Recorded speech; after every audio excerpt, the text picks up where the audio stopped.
सांगली वारणा नदीची पाणी पातळी वाढून नदीपात्राबाहेर पडली. चांदोली धरणातील पाणीसाठा 13.36 TMCवर. वारणा नदीचे ड्रोन दृश्य. सांगली जिल्ह्यातील शिराळा तालुक्यात सलगच्या पावसामुळे वारणा नदीची पाणी पातळी वाढू लागलेली आहे. सध्या वारणा नदी पात्राबाहेर पडली आहे.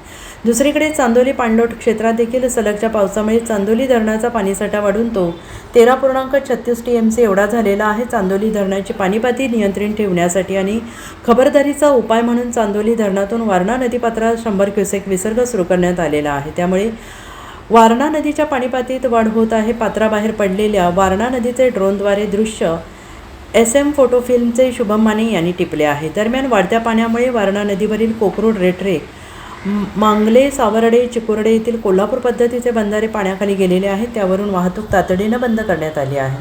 Bureau report SPN Marathi, Sangli.